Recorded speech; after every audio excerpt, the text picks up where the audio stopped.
So today's topic is, write down, general characteristics of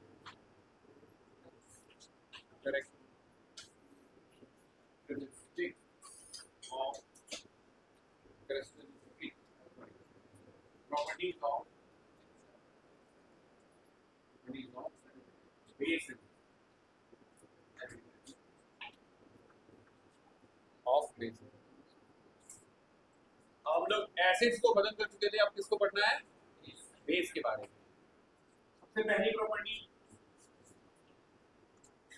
सबसे पहली property क्या है? Write down. टेस्ट कैसा है? हमने जैसे पहले ही पढ़ा था, कैसा होता है टेस्ट? बिटर। लेकिन इसका टेस्ट, किसी भी केमिकल का टेस्ट ऐसे मत करने लग जाना, ठीक है? विदाउट नोइंग कि ये डेंजरस है या नहीं है, ठीक है? तो हमें वैसे तो हमें पता है कि इसका बिटर टेस्ट होता है, ठीक है? नेक्स्ट, टच कैसा होगा? स्लिपरी। कैसा होगा? और वी कैन से सोपी टच। सोपी टच। सोप लगाते हो हाथ में तो कैसा लगता है आपको? स्लिपरी। वैसा ही होता है कि अगर बेस आपने हाथ में ऐसे लगा लिया तो फिर वो आपको कैसा लगेगा? स्लिपरी। सोपी टच होता है इसका। क्लियर हो गई बात ये? बट हार्ड केमिकल्स को ऐसे हाथ पे टेस्ट करने लग जाओ, ये नहीं करना है, ठीक है? वरना आपके लिए दिक्कत हो जाएगी। Next, third property, action on litmus paper.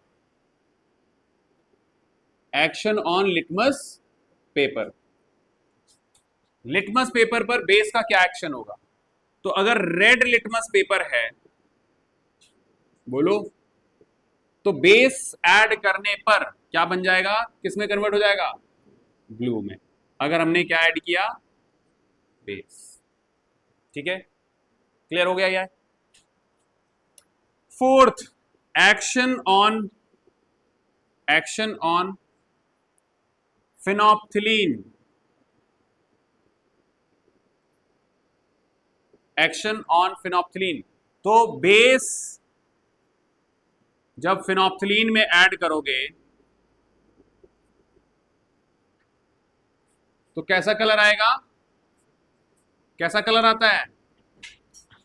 Pink. Phenolphthalein का कलर कैसा होता है? It is colourless. It is colourless. और ये कलरलेस से कैसा कलर दे देगा? पिंक। क्लियर हो गई बात ये? फिफ्थ, कैसे नेचर का होते हैं ये बेस? Corrosive in nature. अगर ये तुम्हारे स्किन पर गिर जाए, ठीक है, कपड़ों पे गिर जाए, तो it will, what will happen? It will damage your skin, it will produce burning sensation. Clear हो गई बात ये? What is the nature? कैसा है इनका? कोरोसिव नेचर है। और कोरोसिव नेचर होने की वजह से इनको किसमें रखा जाएगा? ग्लास टम्बलर में रखा जाता है। आपके केमिस्ट्री लैब में जब जाओगे तो जो बेसिस हैं और एसिड्स हैं जो कोरोसिव नेचर के हैं, उनको किसमें रखा गया है? ग्लास का ऐसे बीकर होगा, उसके ऊपर ढक्कन ऐसा लगा होगा, देखो ध्यान से, कुछ इस तरीके का होगा, तुम देखोगे ऐसा होगा, और इसके ऊपर ऐसे कांच की ही ढक्कन होगी, लिड होगी, कॉर्क लगा होगा। बोलो, समझ में आ गया ये? चलो, corrosive in nature. Next, sixth property, characteristic property. Sixth क्या है? It conduction of electricity. हाँ, कंडक्शन ऑफ इलेक्ट्रिसिटी। क्या बेस इलेक्ट्रिसिटी को कंडक्ट करते हैं? Answer is yes. क्लियर हुआ ये? क्यों कर रहे हैं? Like acids, the solution of base in water also conducts electricity. जैसे डिस्टिल वाटर है तो उसमें इलेक्ट्रिसिटी कंडक्ट नहीं करती है, लेकिन हमने बोला था कि अगर हमने फ्यू ड्रॉप्स एसिड्स की डाल देते तो कंडक्शन स्टार्ट हो जाता है ना? सिमिलरली अगर हम बेस की कुछ ड्रॉप्स डाल देंगे किसमें? वाटर में, तो क्या होगा? Water will start conducting electricity. Clear हुआ ये? तो base do conduct electricity. Next 7th, reaction with acids. Reaction with acid, अगर हमने किसी बेस की रिएक्शन एसिड के साथ की तो क्या मिलेगा हमको? Salt plus water. आई बात समझ में? क्या मिलेगा? Salt and water. इस रिएक्शन को हम क्या बोलते हैं? इस रिएक्शन को क्या बोलते हैं? न्यूट्रलाइजेशन। Neutralisation reaction. न्यूट्रलाइज करने का इसका मतलब समझे? न्यूट्रलाइजेशन रिएक्शन का मतलब है कि बेस के इफेक्ट को क्या कर दिया है? खत्म कर दिया है, न्यूट्रलाइज कर दिया है। आई बात समझ में? आया ना? बोलो प्रत्यांशु। न्यूट्रलाइजेशन रिएक्शन एग्जांपल देखो। एक बेस है जिसका नाम है सोडियम हाइड्रोक्साइड। क्या है? Sodium hydroxide. इसकी रिएक्शन हमने की है H2SO4 के साथ। किसके साथ?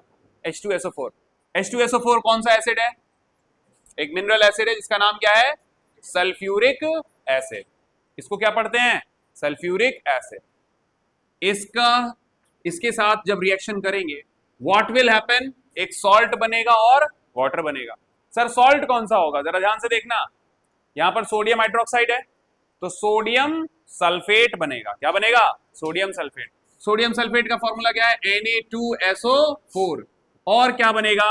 Water H2O। क्या ये रिएक्शन बैलेंस्ड है? क्या ये रिएक्शन बैलेंस्ड है? बताओ।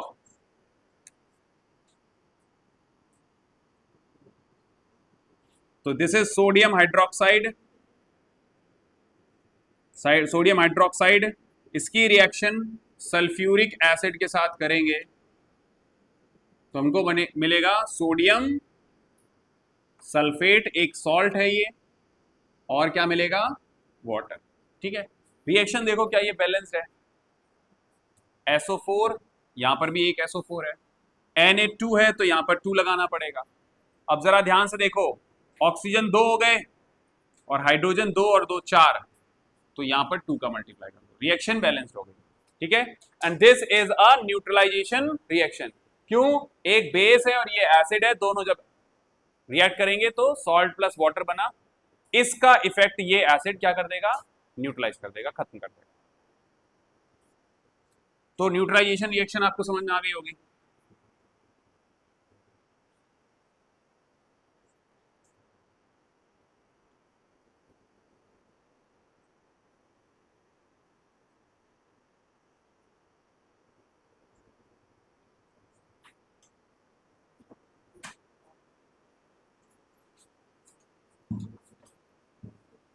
तो 7 प्रॉपर्टी हो गई। हाँ, लिख ली 7 प्रॉपर्टी।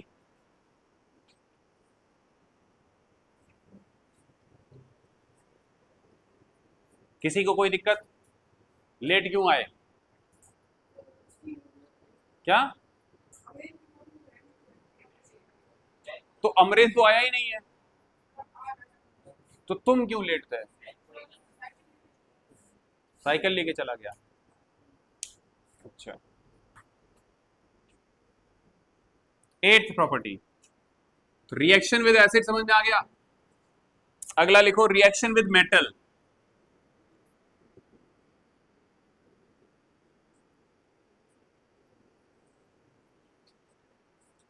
बेस की रिएक्शन किसके साथ? मेटल के साथ। ध्यान से सुनो, रिएक्शन लिखो बेस प्लस मेटल, क्या मिलेगा? Salt plus H2 gas. क्या निकलेगी? H2 gas, hydrogen gas.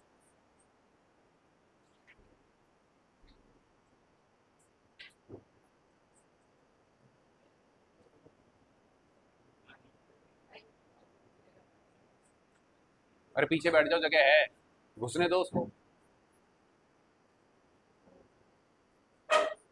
तो रिएक्शन विद मेटल क्या है? बेस की रिएक्शन अगर मेटल के साथ करोगे तो क्या मिलेगा? Salt plus hydrogen gas. अब यहां पर मैं 2 बेस आपको बता रहा हूं, कौन कौन से हैं। एक तो है सोडियम हाइड्रोक्साइड और एक है potassium hydroxide. These two are strong base. कैसे बेस हैं? स्ट्रॉन्ग बेस हैं ये। जैसे hydrochloric acid, sulphuric acid, nitric acid strong acids है ना, ऐसे ये दोनों क्या है? स्ट्रॉन्ग बेस हैं। तो इनके साथ जब मेटल की रिएक्शन होती है तो क्या बनेगा? सॉल्ट और हाइड्रोजन गैस। और इस हाइड्रोजन गैस को हम कैसे आइडेंटिफाई करेंगे? किस टेस्ट से? Popping sound test. ठीक है, चलो एक रिएक्शन लिखो यहां पर एग्जांपल के लिए। बेस लेंगे हम सोडियम हाइड्रोक्साइड, ठीक है। मेटल लेंगे जिंक। जिंक क्या है? एक मेटल। और इस मेटल की रिएक्शन किसके साथ हो रही है? बेस के साथ। तो ध्यान से देखो यहां पर रिएक्शन में, यहां पर जो सॉल्ट बनेगा उसको बोलते हैं सोडियम जिंकेट। क्या बनेगा? Sodium zincate, Na2ZnO2। क्या बनेगा? Sodium zincate. और क्या निकलेगी यहां से? H2। लिख लो भैया, सोडियम हाइड्रोक्साइड की रिएक्शन जब जिंक के साथ होगी तो ये बनेगा sodium zincate and hydrogen gas. और इस गैस को हम किससे टेस्ट करेंगे? Popping sound test. क्या ये रिएक्शन बैलेंस्ड है? नहीं है।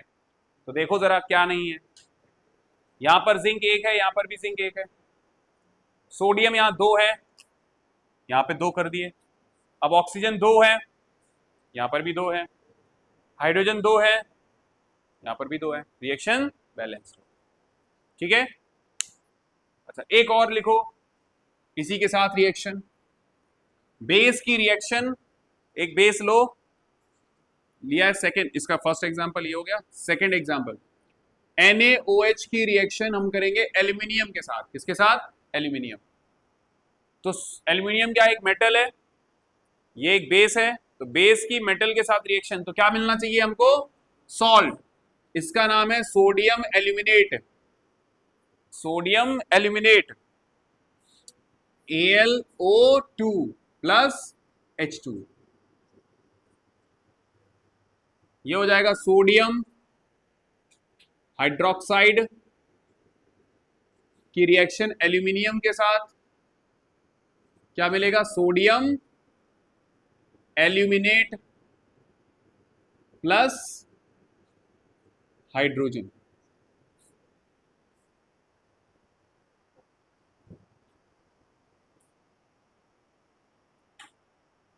तो रिएक्शन समझ में आ गई? रिएक्शन विद मेटल समझ में आ गया? क्या ये रिएक्शन बैलेंस्ड है? बोलो।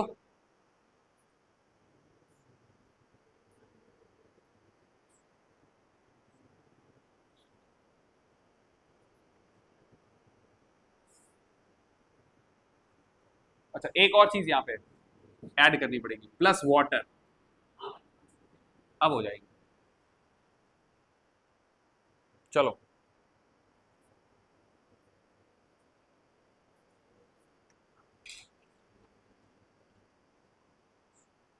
बताओ रिएक्शन कैसे बैलेंस होगी?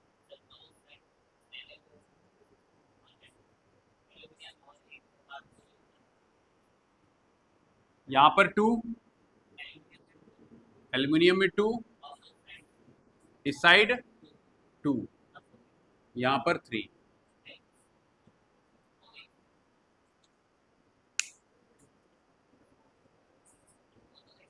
हाँ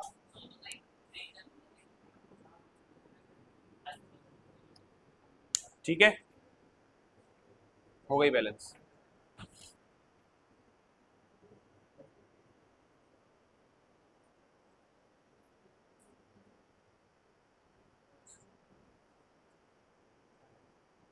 चलो तो इस वाली रिएक्शन को डायग्राम से देखो। क्या करोगे? एक टेस्ट ट्यूब लोगे, उस टेस्ट ट्यूब में क्या डालोगे? जिंक के छोटे छोटे टुकड़े। These are called zinc granules. और इसमें क्या डाल दिया? ये क्या है, इसमें कंसंट्रेटेड सोडियम हाइड्रोक्साइड, इसके ऊपर क्या लगा दी, कॉर्क। इस कॉर्क में क्या फिट किया, एक ट्यूब। तो यहां से कौन सी गैस निकलेगी, बबल्स निकलेंगे। कौन सी गैस जा रही होगी, H2। और इसके पास में अगर तुम बर्निंग कैंडल लेके आओगे, ठीक है, तो फिर किसकी साउंड की आवाज आएगी, पॉपिंग साउंड टेस्ट, पॉप की आवाज आएगी। ठीक है, क्लियर हुआ ये। नेक्स्ट लिखो,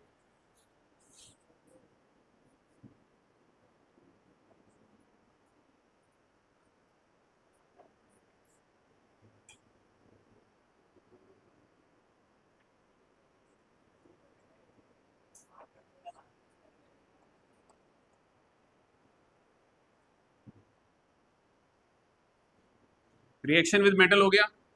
रिएक्शन विद मेटल कौन सा था पार्ट, 8th प्रॉपर्टी थी ना। 9th प्रॉपर्टी लिखो, reaction with non metal oxides. Reaction with non metal oxides. Non metal oxides का जैसे एग्जांपल देखते हैं, क्या है, कार्बन डाइऑक्साइड। कार्बन क्या है, एक नॉन मेटल है, और उसका ऑक्साइड ये कैसा होगा, ये हो गया नॉन मेटल ऑक्साइड। जब मैंने आपको एसिड्स पढ़ाए थे, एसिड्स की प्रॉपर्टी पढ़ाई थी, मैंने आपको बताया था कि मेटल के ऑक्साइड्स कैसे नेचर के होते हैं, मेटल ऑक्साइड्स कैसे नेचर के होते हैं, बेसिक इन नेचर। ठीक है, याद रखना, मेटल ऑक्साइड कैसे होते हैं, बेसिक इन नेचर। और नॉन मेटल ऑक्साइड कैसे होंगे, कैसे होंगे, एसिडिक इन नेचर। ठीक है, हमें क्या करना था, रिएक्शन किसके साथ देखनी है, नॉन मेटल ऑक्साइड से। तो ये एसिड्स होंगे, और हम अभी पढ़ किसको रहे हैं, बेस को। तो ध्यान से देखना, बेस की रिएक्शन नॉन मेटल ऑक्साइड के साथ जब करोगे तो ये हो गया क्या, एसिड, और ये बेस। तो कैसी रिएक्शन होती है एसिड और बेस की, न्यूट्रलाइजेशन रिएक्शन। क्या बनेगा, सॉल्ट एंड वाटर। आई बात समझ में, क्लियर है, सॉल्ट एंड वाटर। ठीक है,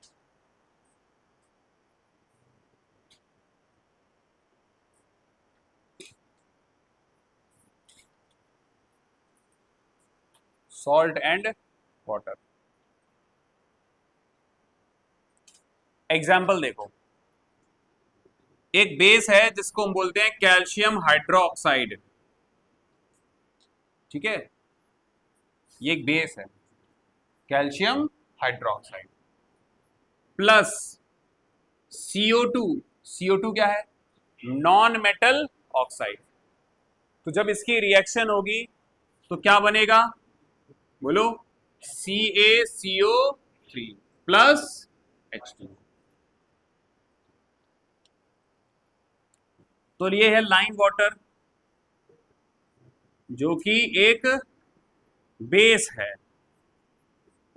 ठीक है, और इसका नाम क्या है, कैल्शियम हाइड्रो ऑक्साइड। ये क्या है, कार्बन डाइऑक्साइड। क्या बन जाएगा, कैल्शियम कार्बोनेट, और क्या मिलेगा, वाटर। तो एक इंपॉर्टेंट चीज यहां पे कि ये रिएक्शन हमने पहले भी पढ़ी हुई है, बताओ कहां पढ़ी है, व्हाइट वॉश में यूज होती है। तो लाइम वाटर में CO2 पास, और ये लाइम वाटर टेस्ट भी है। जब हमने पढ़ा था ना, एसिड की रिएक्शन किसके साथ, सोडियम कार्बोनेट के साथ, कार्बोनेट या बाइकार्बोनेट के साथ रिएक्शन होती है, तो कौन सी गैस रिलीज होती है, CO2। और यही CO2 जब हम पास करते हैं किसमें, लाइम वाटर में, तो ये एक मिल्की सस्पेंशन मिलता है जो कि इनसॉल्युबल होता है। ठीक है, व्हाइट वॉश में ये वाली रिएक्शन हमने पढ़ी थी। तो यहां पर आपने समझ में आया, reaction with non metal oxide. Non metal oxides कैसे होते हैं, नॉन मेटल ऑक्साइड्स कैसे होते हैं, एसिडिक इन नेचर। मेटल के ऑक्साइड्स बेसिक इन नेचर। क्या? हाँ एसिडिक है। कार्बोनिक एसिड बनता है रेन वाटर में, अगर CO2 ऐड करेगी तो कौन सा एसिड बनेगा? Carbonic acid. आई बात समझ में? H2CO3, तो एसिडिक नेचर का। चलो जी हो गया ये। अब लिखो मोर अबाउट बेसिस। 9 प्रॉपर्टी पढ़ ली, 9 प्रॉपर्टी पढ़ ली हमने।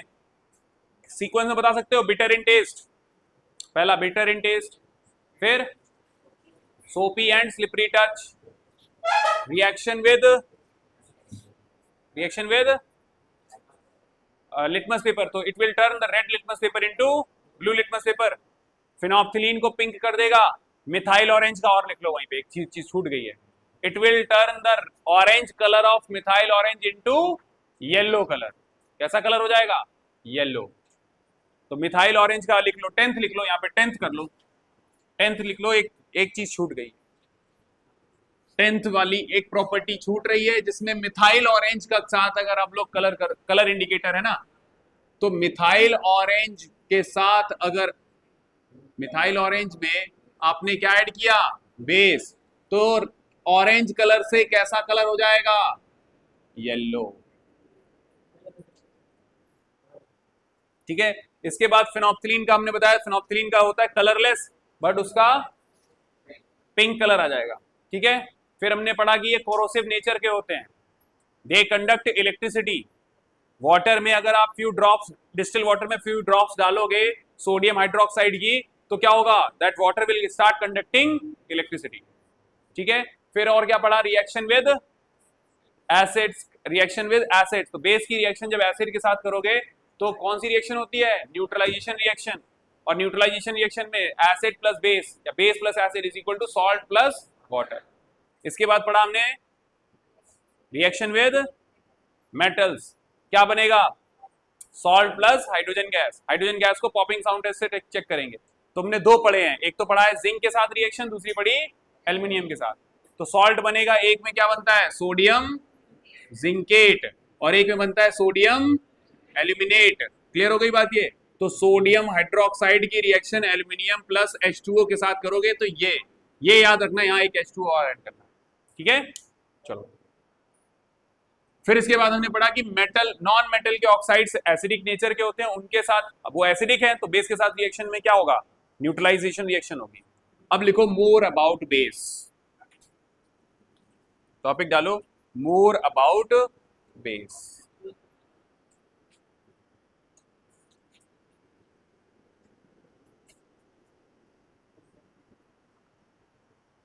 More about base, bases.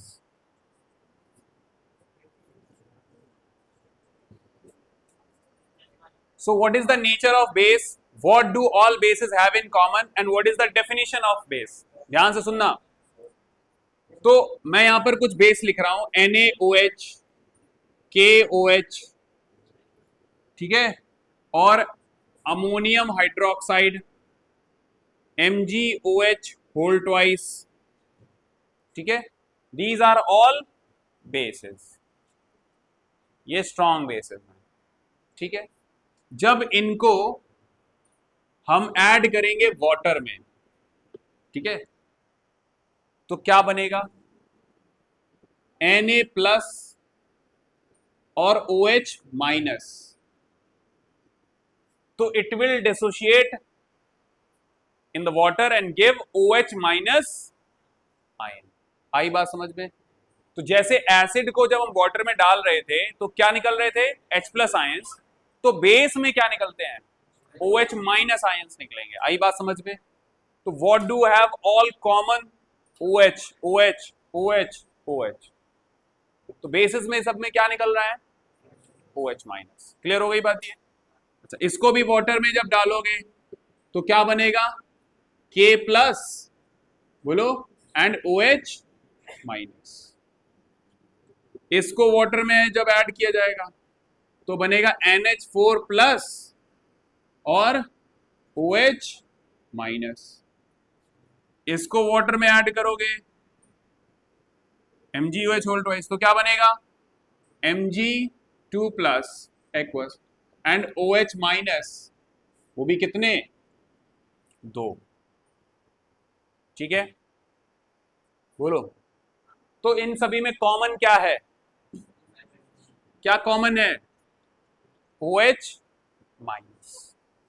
तो इसकी डेफिनेशन लिख लो।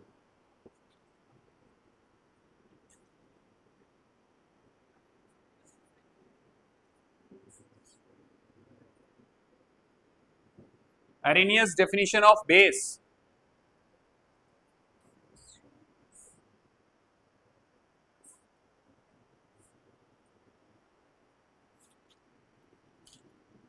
क्या बेस की डेफिनेशन है, लिखो।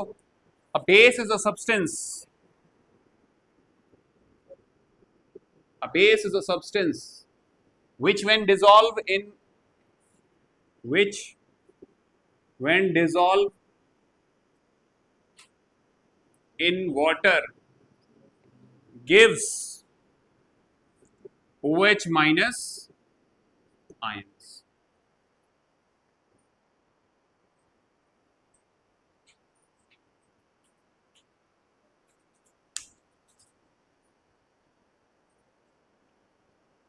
In the solution. क्लियर हो गई बात, ये समझ में आया, समझ में आ रहा है, सबको आया।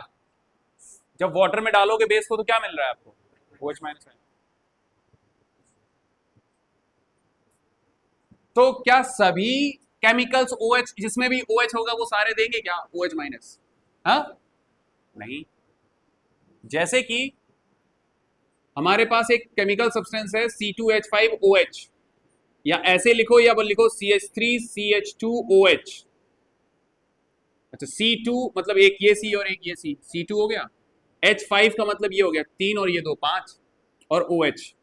ये एक्चुअली इस केमिकल का नाम क्या है, इथाइल एल्कोहल, इथाइल एल्कोहल, या फिर इसको बोलेंगे इथेनॉल। क्या बोलेंगे, इथेनॉल। ठीक है, इथाइल अल्कोहल या फिर इथेनॉल। अब इसमें भी तो OH है, ये एक OH जो लगा है ना, ये अल्कोहल ग्रुप है। क्या है, अल्कोहल ग्रुप। जब मैं आपको कार्बोनेट्स कंपाउंड पढ़ाऊंगा तो उसमें आपको ये फंक्शनल ग्रुप पढ़ाऊंगा, तो उसमें ये OH जो होता है वो अल्कोहल ग्रुप है, अल्कोहल फंक्शनल ग्रुप है। ठीक है, तो इस केमिकल में भी तो OH है, लेकिन जब इसको वाटर में डालते हैं तो क्या ये OH- आयन डिसोसिएट करता है, आंसर इज नो। तो ये बेस नहीं है। क्यों नहीं है, क्योंकि जब इसको वाटर में डाला गया इसने अपना OH- आयन रिलीज नहीं किया, OH- नहीं देता है, तो ये एक बेस नहीं है। तो every chemical which has OH need not be a base. आई बात समझ में, चलो। इसके बाद अब हम लोग पढ़ेंगे difference between a base and a alkali. इसको वेरी वेरी इंपॉर्टेंट मान लो, difference between a base and an alkali.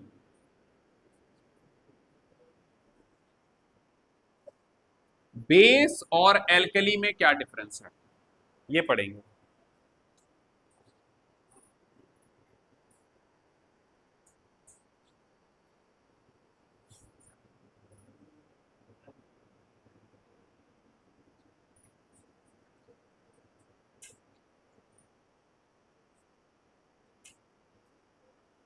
तो इससे पहले जितने भी हमने अभी एसिड्स देखे, देखो sodium hydroxide, potassium hydroxide, ammonium hydroxide, magnesium hydroxide.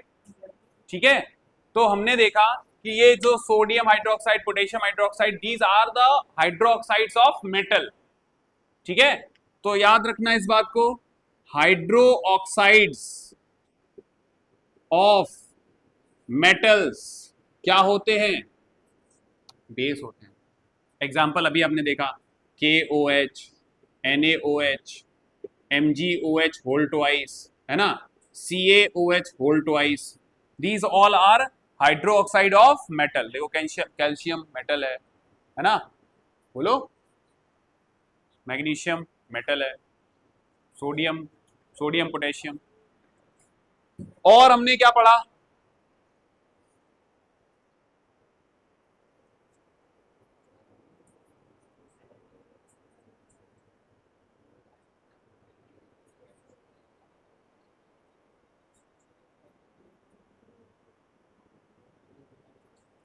सो इसमें एक एक एक्सेप्शन है, क्या?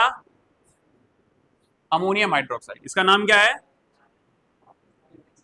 Ammonium hydroxide. लेकिन ये जो नाइट्रोजन है और hydrogen, this is not metal. Nitrogen metal है क्या? नहीं है, नॉन मेटल है। तो एक अकेला ये ammonium hydroxide, this is also a base. वैसे तो हमने क्या देखा, hydroxides of metal is called base, but एक और बेस है जो कि मेटल का हाइड्रोक्साइड नहीं है। समझ में आ रही बात? ये अमोनियम हाइड्रोक्साइड। और ये बेस क्यों है? बिकॉज जब ये एसिड के साथ रिएक्ट करता है तो क्या मिलता है हमको? Salt plus water. एग्जाम्पल के लिए देखो, अमोनियम हाइड्रोक्साइड की रिएक्शन HCl के साथ करो तो क्या मिलना चाहिए? बोलो, अमोनियम क्लोराइड प्लस H2O। ठीक है, ये एक्सेप्शन में डाल लेना। मेटल के हाइड्रोक्साइड क्या होते हैं? बेसिक इन नेचर, बेस होते हैं मेटल के हाइड्रोक्साइड। लेकिन एक अकेला ये ऐसा है जो कि नॉन मेटल का है, ठीक है, अमोनियम हाइड्रोक्साइड। तो इसकी रिएक्शन एसिड के साथ में सॉल्ट प्लस वाटर मिल रहा है। एक और बताओ, इसमें क्या होगा? अमोनियम हाइड्रोक्साइड प्लस HNO3 क्या मिलेगा? बताओ, अमोनियम नाइट्रेट प्लस H2O।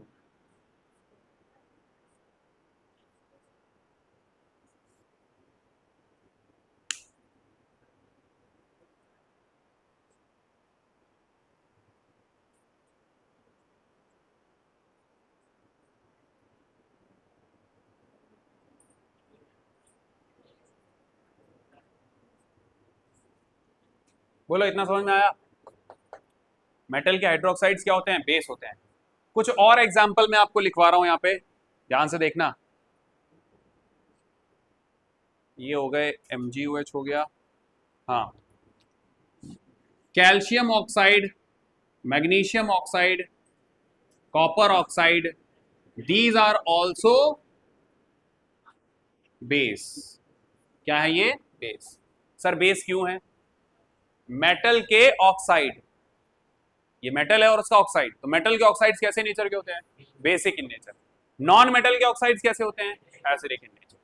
तो ये मेटल के ऑक्साइड्स हैं, ये भी बेस हैं, ठीक है। मेटल के हाइड्रोक्साइड ये भी बेस है। लेकिन एक एक्सेप्शन यहां पर भी है कि ammonium hydroxide, this is also base, but यहां पर ये मेटल नहीं है, नाइट्रोजन, ठीक है। तो ये सभी जितने भी मैंने लिखे ये सभी के सभी क्या है? बेस।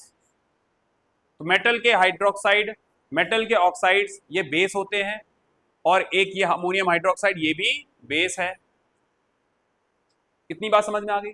अब जो बेस वाटर में डिसॉल्व हो जाते हैं उनको क्या कहते हैं? एल्कली। आई बात समझ में? मतलब बेस एक कलेक्टिव बहुत ही बड़ी चीज है, उनमें से अगर जो वाटर में डिसॉल्व हो जाए वो क्या बोले जाएंगे? Alkali. Which indicates that the bases which are dissolving that can dissolve in water are known as alkali। मतलब एल्कली भी बेस ही हैं, लेकिन कौन से वाले बेस? जो वाटर में डिसॉल्व हो जाए। आई बात समझ में? तो अभी नोट करके लिखो यहां पे, द बेसिस, लिखो, the basis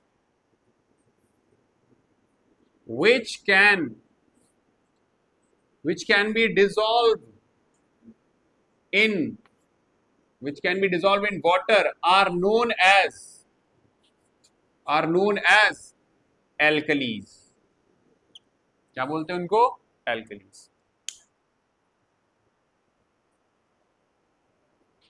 which can be dissolved in water and give, लिख लो, and give OH minus ion in the solution is called, are known as alkalis।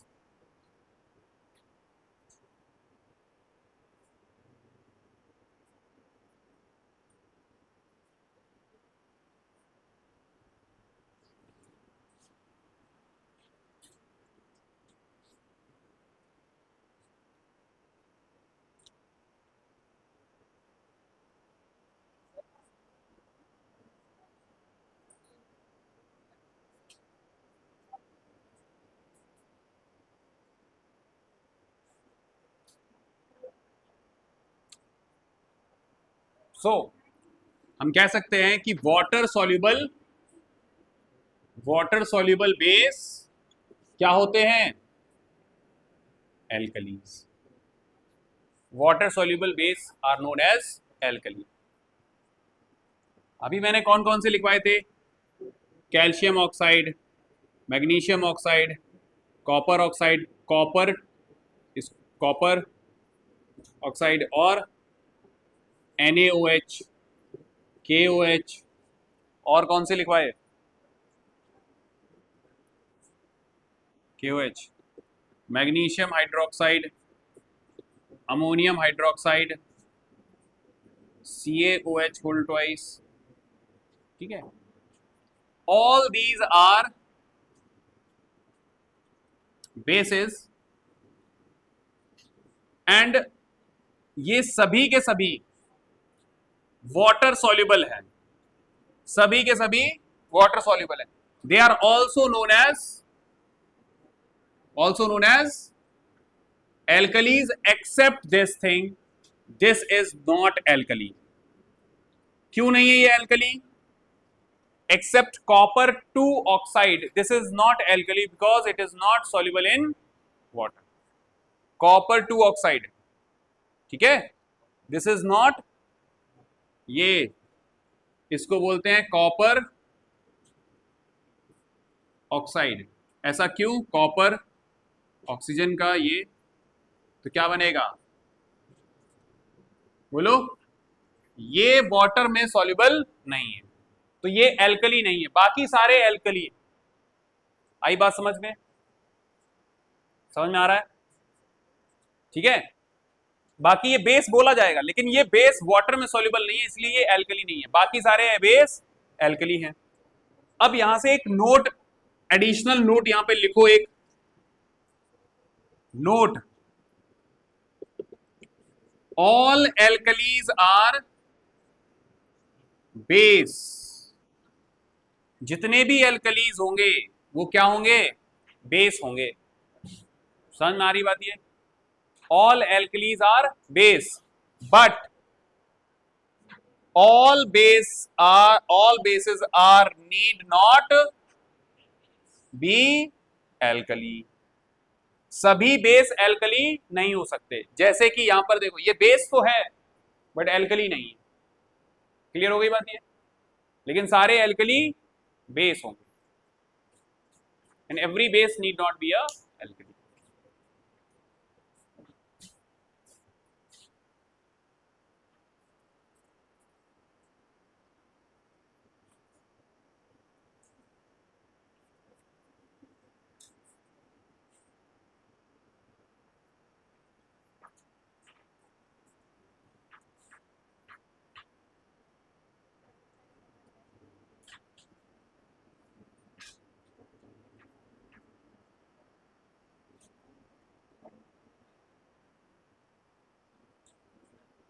अब लिखो, हो गया? समझ में आ गया? किसी को कोई दिक्कत बोलो? कोई दिक्कत तो नहीं है यहां तक? नेक्स्ट लिखो न्यूट्रलाइजेशन रिएक्शन। टॉपिक डालो न्यूट्रलाइजेशन रिएक्शन।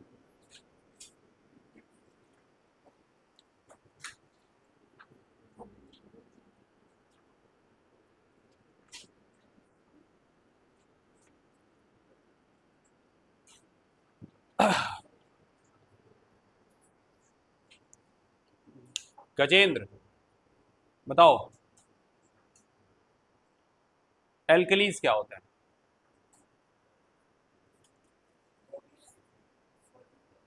किस में?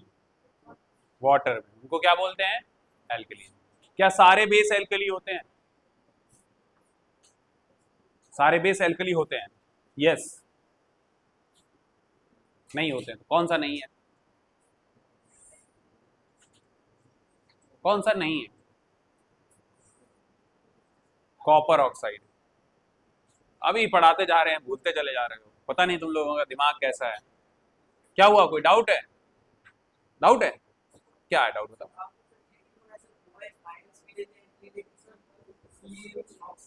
हाँ, उसको जब वाटर में डालोगे तो CaOH होल ट्वाइस बन जाएगा।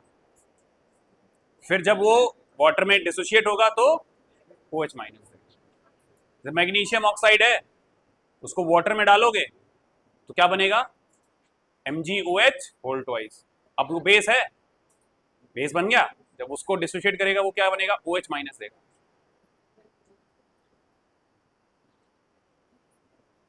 चलो न्यूट्रलाइजेशन रिएक्शन क्या होती है, न्यूट्रलाइजेशन एसिड प्लस बेस क्या मिलता है बताओ गजेंद्र, एसिड प्लस बेस क्या मिलेगा, बोलो बोलो भैया, सर क्या,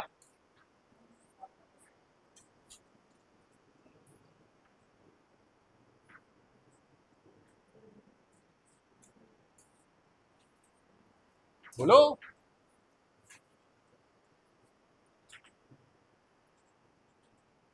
पढ़ते नहीं हो तुम, हाँ अभी बताते जा रहा हूं, एसिड प्लस बेस क्या होगा, उसकी मदद करने वाले सबसे बड़े मूर्ख हैं। अगर किसी बच्चे को नहीं आ रहा है तो मेरा टारगेट, मैं पकड़ता हूं ना उस बच्चे को, मेरा टारगेट वो होता है कि उसको समझ में आ रहा, अगर उसको समझ में आ रहा है तो पूरी क्लास को समझ में आ रहा है। चलो बताओ देवराज, एक एसिड बताओ, बताओ एक एसिड बताओ, HCl, वेरी गुड, HCl। एक बेस बताओ, Cu, कॉपर ऑक्साइड ले रहे हो, और स्ट्रॉन्ग बताओ, स्ट्रॉन्ग बेस बताओ कौन से हैं, स्ट्रॉन्ग बेस,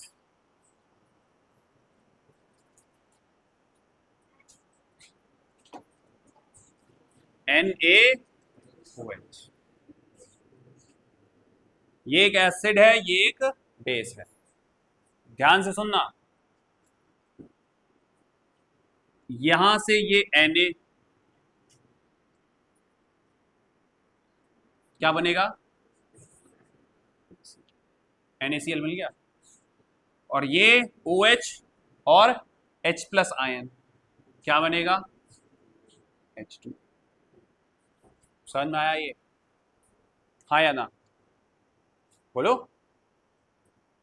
ये हुआ क्या, Na प्लस OH माइनस, दो में डिसोशिएट होगा, फिर plus H plus Cl minus, तो ये कैटायन और ये वाला एनायन दोनों मिलके क्या बना लेंगे, NaCl, और ये देखो H प्लस आयन और ये क्या है, OH माइनस, एक कैटायन एक एनायन कंबाइन होके क्या बना लेंगे, समझ में आया।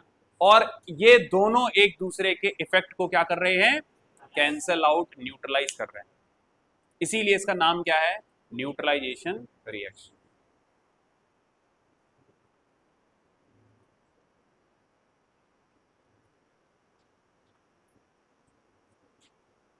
अब नोट करो,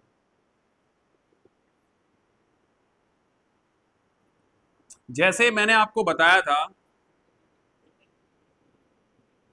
वाटर में हम क्या ऐड करते हैं, एसिड, ये सही तरीका है, वाटर में क्या डाल रहे हो आप, एसिड, और आप क्या करते हो, ग्लास रॉड से स्टिर करते हो, धीरे धीरे आप उसको, उसका कंसंट्रेशन क्या करते हो, कम करते हो, मतलब डाइल्यूट करते हो। तो ड्यूरिंग डाइल्यूशन हम एसिड को किस में ऐड करते हैं, वाटर। क्लियर हो गई बात ये। लेकिन अगर आपने ऐसा किया, वाटर डाल दिया किसमें, एसिड में, तो ये काम बिल्कुल गलत है। क्यों गलत है, क्योंकि this is very highly exothermic, it's highly exothermic reaction. तो होगा क्या, ये जो भी टेस्ट ट्यूब है या बीकर है ये गर्म होके टूट जाएगा, टूटने के बाद जो एसिड था तुम्हारे ऊपर आएगा and it will burn you. आई बात समझ में। तो हम धीरे धीरे ड्रॉप बाय ड्रॉप एसिड डालेंगे और उसको स्टिर करेंगे और उसका कंसंट्रेशन कम करेंगे। Just like we dilute the acid, in the same way जब हमको बेस का कंसंट्रेशन कम करना है, सपोज करो आपके पास कंसंट्रेटेड NaOH है, क्या है? कंसंट्रेटेड NaOH, स्ट्रॉन्ग बेस है ये। अब इसको डाइल्यूट करना है, क्या करना है? डाइल्यूट। तो डाइल्यूट करने के लिए आप क्या करोगे? वाटर में क्या करोगे? वाटर में क्या डालोगे? बोलो। NaOH डालोगे। तो बेस डाला जाएगा वाटर में एंड ग्लास रॉड से स्टिर करोगे। याद रखना इस बात को, वाटर तो डालना ही नहीं है, ना एसिड में और ना ही बेस में। बेस को और एसिड को ही धीरे धीरे करके डालना है वाटर में और उसका कंसंट्रेशन कम करेंगे। क्लियर हो गई बात ये? और ऐसा क्यों कर रहे हैं हम? ऐसा क्यों कर रहे हैं? Because adding base to water is exothermic, ये भी एक्सोथर्मिक रिएक्शन है, तभी तो स्टिर कर रहे हैं ताकि हीट उसकी निकल जाए। समझ में आ रही बात ये?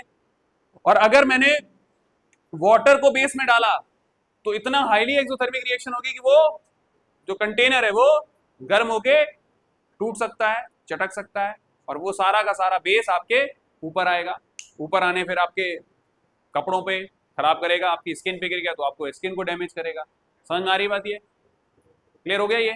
तो डाइल्यूशन कैसे करना है? ड्रॉप बाय ड्रॉप एसिड को या बेस को वाटर में डालोगे और ग्लास रॉड से स्टिर करोगे। समझ में आ रही बात ये? चलो नेक्स्ट।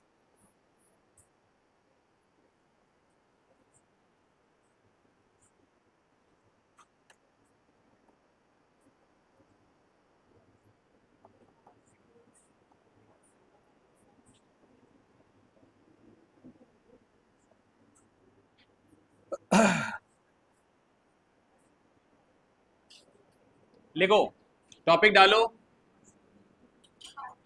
टॉपिक डालो।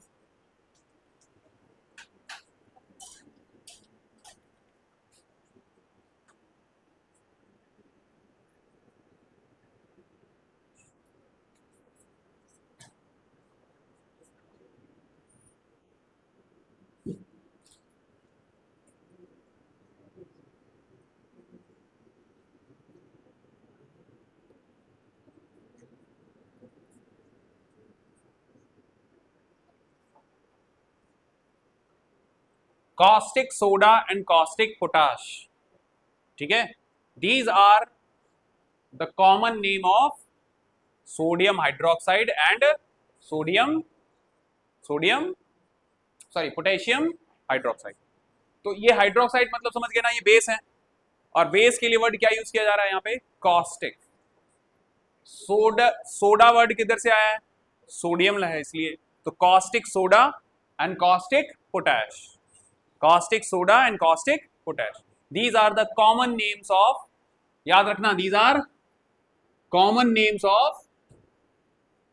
of यही common name of sodium hydroxide, called sodium hydroxide। और सिमिलरली इसका ये caustic soda किसका कॉमन नेम है? पोटेशियम। अब इनका हम क्या नेचर पढ़ने वाले हैं? Deliquescent, deliquescent nature.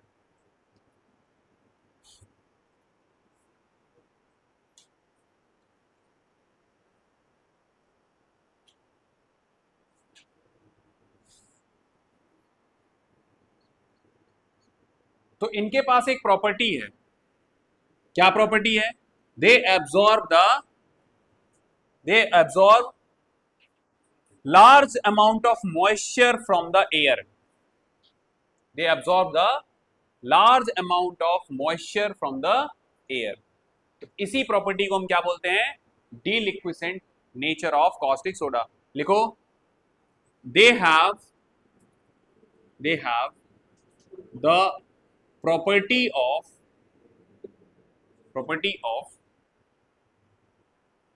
they have the property to absorb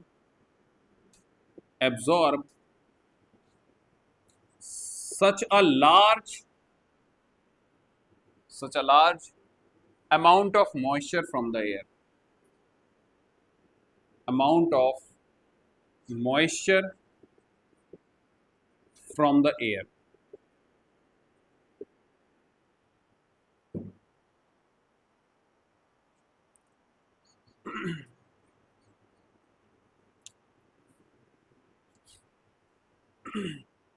So these caustic soda and caustic potash have a property to absorb such a large amount of moisture from the air that they dissolve in it to become a liquid. To become a liquid.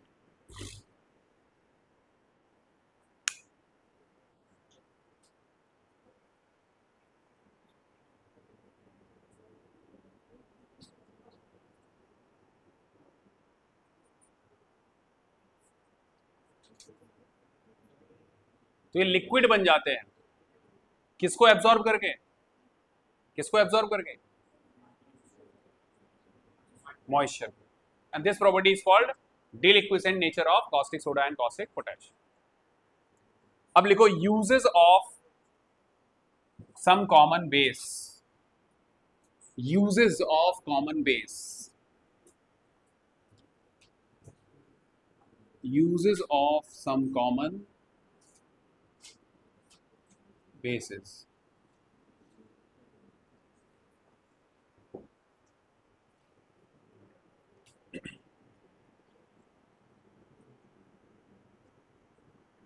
ये लिख लिया.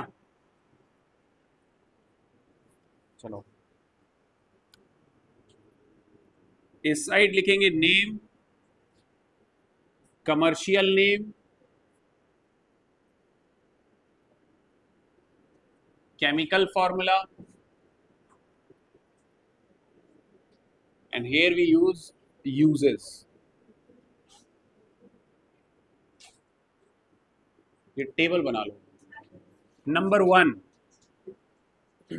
लिखो sodium hydroxide. Sodium hydroxide इसका commercial name है caustic soda. Chemical formula क्या होगा? NaOH. इसका use लिखो इन manufacture of soaps. In manufacture of soap, artificial fibers like rayon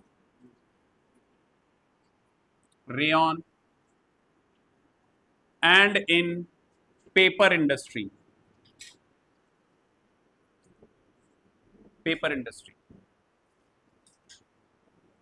कहाँ का यूज होता है? सोप बनाने में किसका यूज किया जाता है? सोडियम हाइड्रोक्साइड का.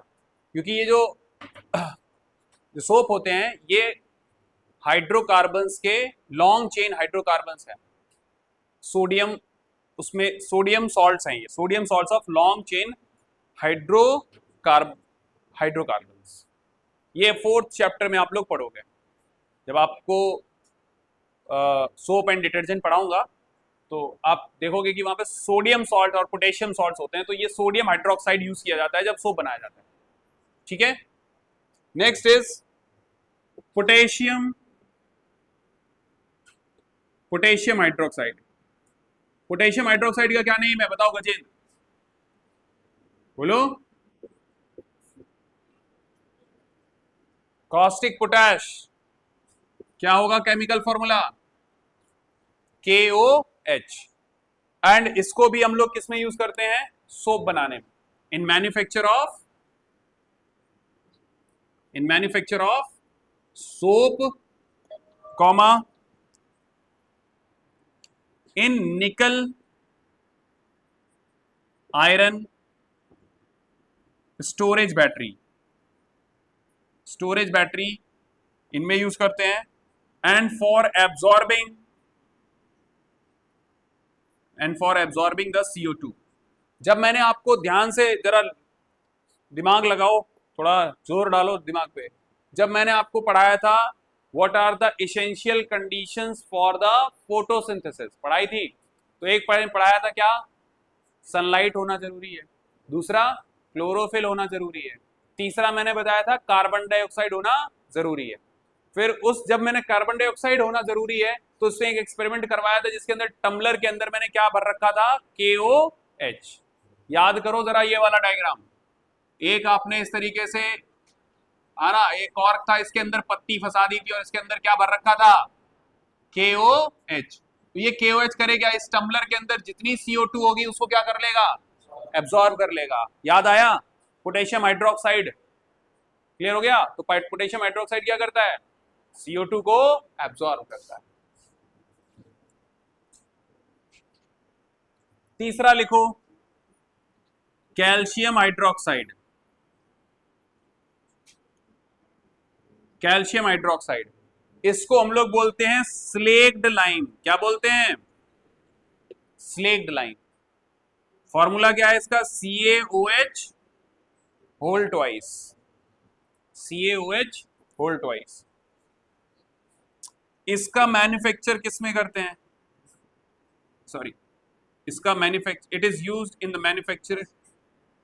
Manufacture of bleaching powder. किसमें, ब्लीचिंग पाउडर में यूज, बनाने में इसको यूज किया जाता है, ब्लीचिंग पाउडर। अच्छा, ब्लीचिंग पाउडर का जो फॉर्मूला होता है वो होता है CaOCl2। क्या होता है, CaOCl2, कैल्शियम ऑक्सीक्लोराइड। क्या नाम है इसका, कैल्शियम ऑक्सीक्लोराइड।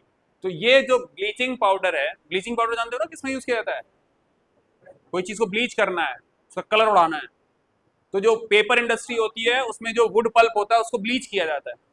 तो ब्लीचिंग पाउडर बनाना है तो वो बनेगा किससे, कैल्शियम हाइड्रोक्साइड से। तो ब्लीचिंग पाउडर। और मैंने एक ये बताया था इसको किसमें यूज करते हैं, व्हाइट वॉश, कॉमा करके लिखो, it is use in white wash. White wash जानते हो क्या होता है, बोलो हाँ या ना। व्हाइट वॉश मतलब वो सफेद जो पुताई चल रही होती है, व्हाइट वॉश। और तीसरा testing of CO2 gas. CO2 gas का टेस्ट करने के लिए हम लोग क्या यूज करते हैं, स्लेक्ड लाइम। बोलो समझ में आया।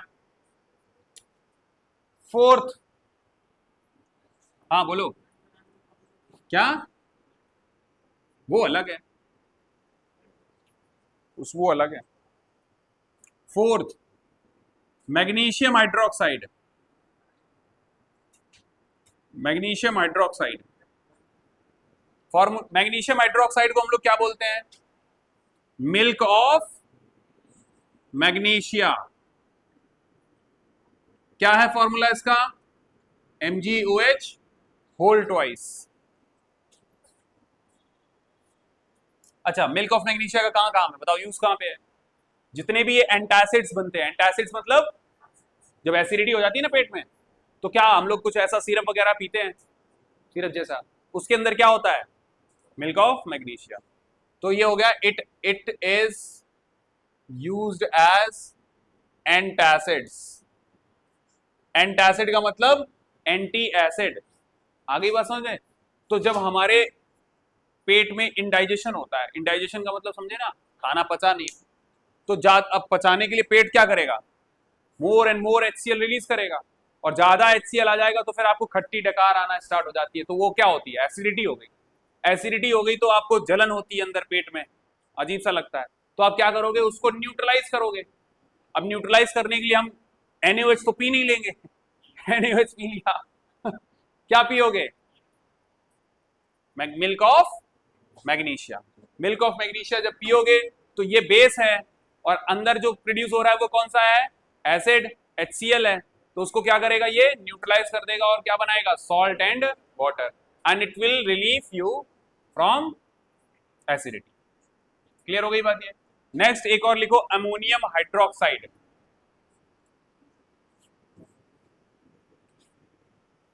Fifth, ammonium hydroxide.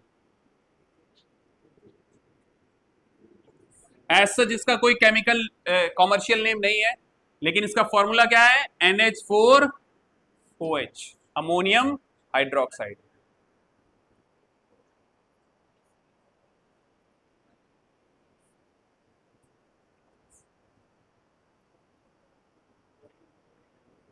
It is used for removing grease from clothes by dry cleaning. Dry cleaning, sorry. अब कुछ कपड़े ऐसे होते हैं जो बहुत ही सोफिस्टिकेटेड वाले होते हैं, कोट पैंट शर्ट है ना, और अगर उसमें कोई भी ग्रीस लग जाए, चिकना कुछ भी चीज लग जाती है, तो फिर उस चीज को रिमूव कैसे करोगे? अमोनियम हाइड्रोक्साइड डाल के, ठीक है। तो डिग्रीसिंग का काम करता है कौन? Ammonium hydroxide. डिग्रीसिंग मतलब समझ गए, ग्रीस लग जाए तो उसको डिग्रीस मतलब ग्रीस को निकालना है। तो क्लीनिंग और removing the grease from the cloth in dry cleaning, ठीक है। और विंडो की जो ये खिड़कियां होती है ना, इनको साफ करने के लिए हम लोग क्या यूज करते हैं? Ammonium hydroxide. चलो इतना ही है, अब लिखो। हाँ हाँ, बेसिस के बारे में पता चल गया, एसिड्स के बारे में पता चल गया, जनरल कैरेक्टरिस्टिक्स पढ़ ली, इंपॉर्टेंट रिएक्शंस पढ़ ली, समझ में आ गया। अब लिखो strength of acid and bases. Topic डालो, strength of acids and bases. लिखो, strength of acids and basis.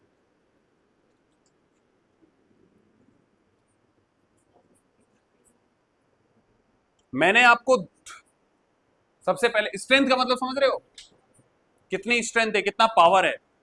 Power किस चीज का होता है कि जब उसको वाटर में डिसॉल्व करेंगे तो कितने ज्यादा H+ आयन दे रहा है। जितने ज्यादा H+ आयन रिमूव करेगा, जितना ज्यादा कंसंट्रेशन, उतना ज्यादा कंसंट्रेशन होगा। आई बात समझ में? क्लियर हुआ ये? तो एसिड मोर स्ट्रांग होगा।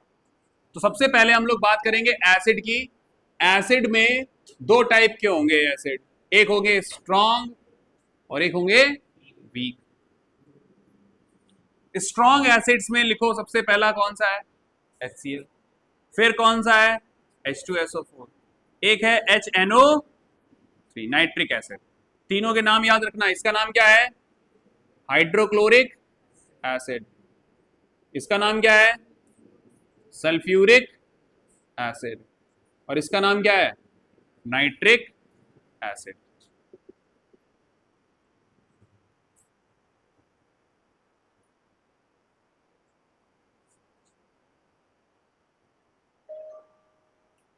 अच्छा, वीक एसिड्स में सबसे पहले लिखो CH acetic acid, CH3COOH acetic acid. दूसरा लिखो H2CO3 carbonic acid. Third H3PO4 phosphoric acid. And एक और लिख लो HCOOH, ठीक है। इसको हम लोग बोलते हैं एसिटिक एसिड। और इसका एक दूसरा नाम है, क्या होता है? Ethanoic acid. क्या है इसका नाम? इथेनॉइक एसिड, ठीक है। एसिटिक एसिड बोलो या फिर इथेनॉइक एसिड। इसको बोलते हैं कार्बोनिक एसिड, इसको बोलते हैं फॉस्फोरिक एसिड, और इसको क्या बोलते हैं? Formic acid. क्या बोलते हैं? Formic acid.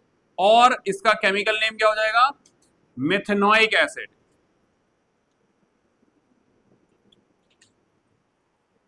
तो हमारे पास दो टाइप के एसिड्स हैं, स्ट्रॉन्ग एंड वीक, ठीक है। अब ये स्ट्रॉन्ग और ये वीक क्यों है? क्योंकि ये ज्यादा H+ आयन रिलीज कर रहे होंगे। समझ में आ रही बात? ये इनका कंसेंट्रेशन बहुत ज्यादा स्ट्रॉन्ग होता है। समझ में आया? इनमें H+ आयन का जो कंसेंट्रेशन होगा वो कम होगा, ये पार्शियली डिसॉल्व होते हैं, ठीक है। अब एक एक करके हम लोग इनको पढ़ेंगे। पहले स्ट्रॉन्ग एसिड्स को पढ़ेंगे, फिर वीक को। तो राइट डाउन स्ट्रॉन्ग एसिड्स।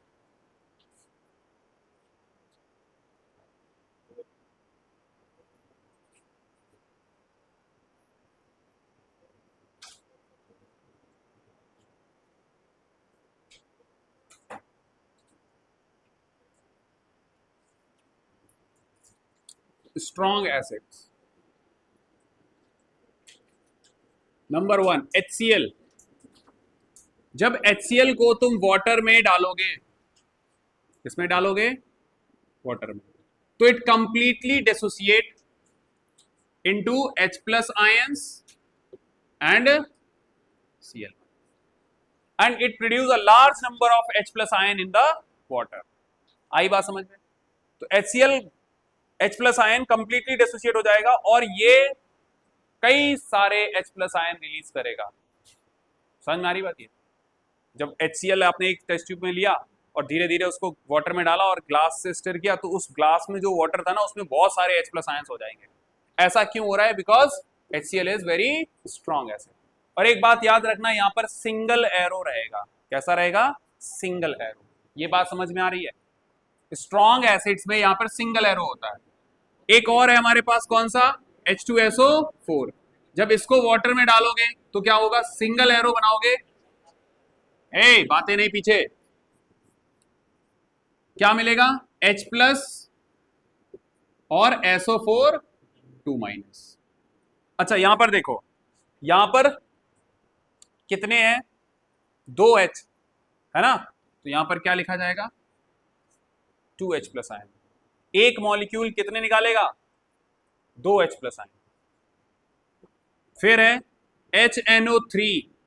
इसको वाटर में जब डालोगे तो क्या मिलेगा? H प्लस और NO3 माइनस। बोलो अगेन, यहां पर एक ही H था, तो इस एक मॉलिक्यूल अगर HNO3 का होगा तो एक H प्लस आयन रिलीज होगा। ठीक है,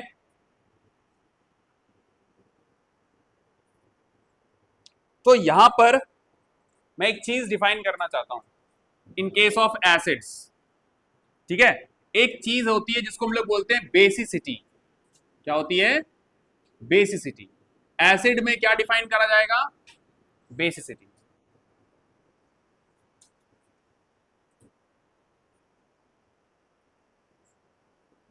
लिखो, what is basicity? The number of ionizable hydrogen atoms present in one molecule of acid is called its basicity। अब जैसे मैं इस हाइड्रोक्लोरिक एसिड में आपसे पूछूं what is the basicity of hydrochloric acid, तो आपका आंसर आना चाहिए यहां पर 1, क्योंकि इसमें एक मॉलिक्यूल जो HCl का है उसमें कितने आयनाइजेबल हाइड्रोजन एटम है? 1। तो इसकी बेसिसिटी कितनी हो गई? बोलो, बेसिसिटी कितनी है? 1। इसमें बताओ कितने हाइड्रोजन एटम रिलीज होंगे? 2। इसकी बेसिसिटी कितनी है? बोलो 2। इसमें बेसिसिटी कितनी है? 1। बोलो, एक ही hydrogen atom, hydrogen ion. Clear हुआ ये? तो बेसिसिटी समझ में आ गया? The number of ionisable hydrogen atom present in one molecule of acid is called basicity. उल्टा है यहां पे थोड़ा सा। एसिड में क्या डिफाइन होती है? बेसिसिटी। ठीक है, और बेस में क्या डिफाइन होगा? एसिडिटी। ठीक है, अच्छा, स्ट्रॉन्ग एसिड्स पढ़ लिए। अब हम लोग पढ़ेंगे क्या? Weak acids. वीक एसिड्स क्या होते हैं? जब वीक एसिड्स को वाटर में डाला जाता है तो ये पार्शियली डिसोसिएट होते हैं, कंप्लीटली नहीं होते हैं। कैसे होते हैं? पार्शियली डिसोसिएट होने का मतलब क्या है? जरा ध्यान से सुनना। वीक एसिड्स में नंबर 1, जैसे ये लिखा है CH3COOH, ये कौन सा एसिड है? Acetic acid. जब इसको तुम वाटर में डालोगे, वाटर में डाला तो ये क्या करेगा? डिसोसिएट करेगा अपने H प्लस आयन, लेकिन ये कुछ H प्लस आयन वापस से रिकंबाइन हो जाते हैं। तो यहां पर सिंगल एरो नहीं रहेगा, डबल एरो रहेगा। ये इधर भी होगा और वापस से भी ऐसा होगा। क्लियर है? रिवर्सिबल रहेगा। ठीक है, तो ये जब एसिटिक एसिड को वाटर में डालोगे तो ऐसे डबल एरो दिखाओगे, रिवर्सिबल होगी ये प्रोसेस। इसका मतलब है कि ये वीक एसिड्स हैं, ये कम आयनाइज होते हैं, पार्शियली आयनाइज होते हैं, और क्या रिलीज करेगा ये बताओ, बोलो। CH3COO minus plus H plus ion, बोलो। ये चीज समझ में आई? इसको बोलते हैं एसीटेट आयन। क्या बोलते हैं? Acetate ion. तो ये जो H प्लस आयन रिलीज हुआ, ये कम अमाउंट में होंगे, और कुछ तो ऐसे होंगे कि वापस से रिकम्बाइन होके क्या बना लेंगे, एसिटिक एसिड। क्लियर होगी बात ये? तो जैसे स्ट्रॉन्ग एसिड्स में H प्लस आयन ज्यादा अमाउंट में रिलीज होते हैं, ये कम अमाउंट में रिलीज होते हैं। लेकिन अगर मैं आपसे पूछूं what is the basicity of this acid, basicity क्या होगी इसकी, बोलो। अरे बोलो भाई, बेसिसिटी क्या होगी? 1, क्योंकि एक ही तो H प्लस निकलेगा। हालांकि इधर भी H है, लेकिन निकलेगा कितने, एक ही निकला ना, तो बेसिसिटी क्या होगी? 1। इनको देख के बेसिसिटी 4 मत बोल देना कि सर इसमें तो बेसिसिटी 4 है, ऐसा नहीं है। आयनाइजेबल हाइड्रोजन एटम कितने हैं? एक ही है। ठीक है, अगला देखो, कार्बोनिक एसिड सेकंड H2CO3, इसको वाटर में जब डालोगे, ये भी वीक एसिड है। वीक एसिड है, उसका मतलब क्या होगा, रिवर्सिबल रिएक्शन हो सकती है। तो क्या होगा यहां पर, बोलो। H प्लस और CO3 2 माइनस, कितने होंगे? 1 क्यों बोल रहे, 2 होंगे। तो इसकी बेसिसिटी, ये कौन सा आयन है, कार्बोनेट, इसकी बेसिसिटी कितनी है, बोलो, 2। तीसरा H3PO4, इसको वाटर में डालोगे, फॉस्फोरिक एसिड, क्या होगा? इसका नाम क्या है, फॉस्फोरिक एसिड। इसका नाम क्या है, कार्बोनिक एसिड। तो जब इसमें वाटर डिसॉल्व करोगे तो क्या बनेगा, H प्लस आयन रिलीज होंगे, लेकिन ये पार्शियली होंगे, कुछ H प्लस आयन वापस से फॉस्फोरिक एसिड बना लेंगे, कंबाइन हो जाएगा। प्लस PO4 3 माइनस, कितने होंगे यहां पर, 3। तो बताओ इसकी बेसिसिटी कितनी होगी, हर्ष? बेसिसिटी, हर्ष नहीं, क्या नाम है, हर्ष 2 है ना, वो भी तो हर्ष ही है ना, हाँ बता, हर्ष प्रताप, कितनी होगी, 3। क्यों 3 है, क्यों 3 है? आयनाइजेबल हाइड्रोजन जो प्रेजेंट है वो कितने हैं, 3।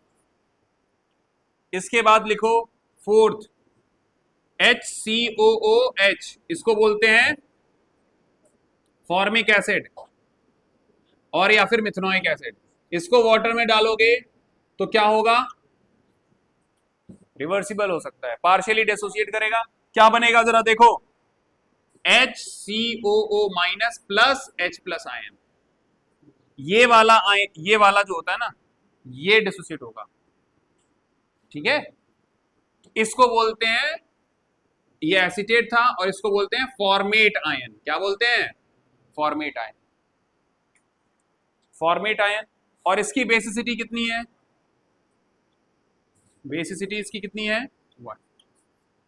समझ में आया ये? कोई बच्चा ऐसा जिसको नहीं समझ में आ रहा है?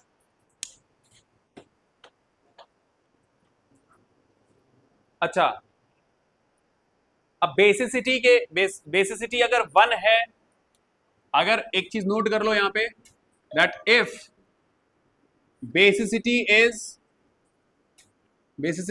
1, तो उसको बोलोगे मोनोबेसिक। क्या बोलोगे, it is a monobasic acid. जैसे कि HCl, nitric acid, acetic acid, formic acid, all these give only 1 hydrogen atom as an ion. एक ही H प्लस निकलता है ना, तो इसको बोलेंगे मोनोबेसिक एसिड। आ गई बात समझ में? अच्छा, एग्जाम्पल के लिए मोनोबेसिक में कौन है, HCl है, HNO3 है, और बोलो, है ना, और HCOOH है, और CH3COOH, all these are monobasic. अगर किसी की बेसिसिटी कितनी है, अगर बेसिसिटी कितनी है 2 है तो इसको बोलोगे डाई बेसिक। क्या बोलोगे? Die basic. डाई बेसिक मतलब समझे? बोलो। डाई बेसिक है। डाई बेसिक का मतलब है इसमें 2 हाइड्रोजन एटम आयनाइज हो रहे हैं। अब इसका एग्जांपल क्या हो जाएगा? H2SO4 H2CO3। These are dibasic acids. फिर अगर बेसिसिटी कितनी है 3 है तो इसको क्या बोलोगे? Try basic. एग्जाम्पल के लिए H3PO4। समझ में आया? ये बेसिसिटी का कॉन्सेप्ट समझ में आया? शिवांश बोलो। इधर पीछे विराट, अमरेंद्र, सबको आया? कोई बच्चा जिसको नहीं समझ में आया? क्लियर हो गया ये? चलो अब लिखो इस बेस कितने टाइप के होते हैं? बेस लिखो। Base write down. Base, base 2 type के हैं, strong base and weak base. Strong base sir वो वाले बेस हैं जो ज्यादा H+ आयन रिलीज करेंगे, जो H+ आयन लार्ज अमाउंट में, sorry not H+, OH- ion जो ज्यादा अमाउंट में रिलीज करेंगे। वीक बेस वो हैं जो OH- लेस अमाउंट में। ठीक है, चलो ये वाला क्लास आगे कंटिन्यू करते हैं। हाँ, बेस के बारे में बाद में पढ़ेंगे। ठीक है, फिर हम लोग pH वैल्यू पढ़ेंगे, तो वो एक दिन का है, कवर करेंगे।